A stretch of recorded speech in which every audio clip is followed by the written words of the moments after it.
The Modern Monetary Trick by Michael Roberts. Written in 2021. Read by Dessalines. The following article first appeared in print in Salvage No. 10, The Disorder of the Future, their spring and summer 2021 edition. It was mirrored for RS from the online edition with permission. Michael Roberts is an economist who worked in the City of London for over 40 years.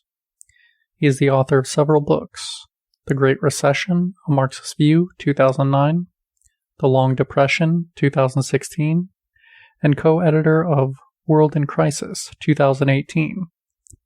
He blogs at thenextrecession.wordpress.com. Section: Introduction.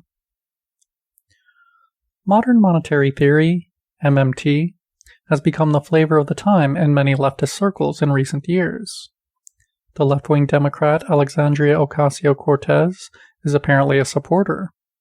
Bernie Sanders' former economic advisor Stephanie Kelton is a leading exponent and popularizer of MMT. In the UK, too, MMT is widely expounded as the foundation of left-wing economic policy, in opposition to neoclassical and austerity economics. Indeed, as U.S. President Biden applies his fiscal stimulus packages, the idea of funding these through direct central bank financing is no longer considered crackpot by the likes of Jay Powell at the Federal Reserve, Jita Gopinath at the IMF, or even Christine Lagarde at the ECB. And some commentators have even argued that the Bank of Japan has, in effect, been adopting MMT for years through its various quantitative easing programs. MMT has traction in left circles because it appears to offer theoretical support for policies of fiscal spending funded by central bank money, so that governments can run up budget deficits and public debt without fear of crises.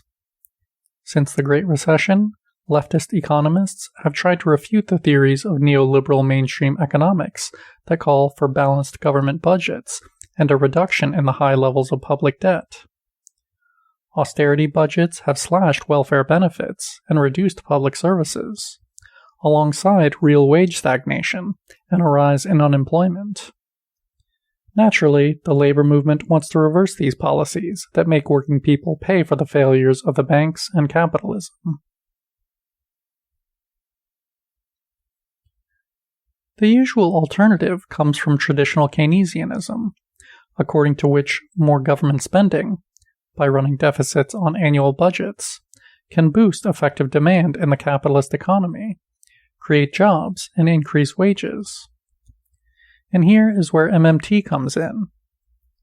As leading MMTer Randall Wray puts it, what MMT adds to Keynesian fiscal stimulus policy is a theoretical argument that, quote, a sovereign government cannot run out of its own currency, end quote.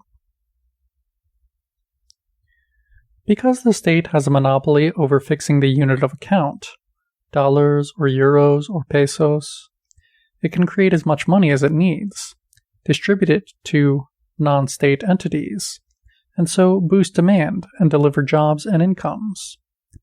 As Stephanie Kelton puts it, quote, the issuer of currency can never run out of money because it can always print or mint more dollars, pesos, rubles, yen, etc. End quote. So running state budget deficits and hiking up public sector debt is not a problem. And because there is nearly always slack in capitalist economies, i.e. unemployment and underused resources, there is always room to boost demand, not just temporarily until the capitalist sector takes over again, as in Keynesian policies, but permanently. This, of course, sounds very attractive to the left of the labor movement. Here, then, is a theoretical justification for unlimited government spending and budget deficits to achieve full employment without touching the sticky sides of the capitalist sector of the economy. All that is necessary is for politicians and governments to recognize the simple fact that the state cannot run out of money.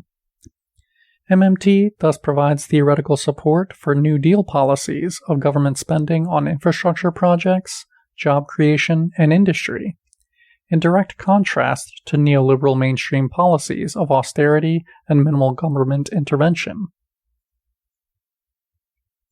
There are three components to a critique of MMT. Point.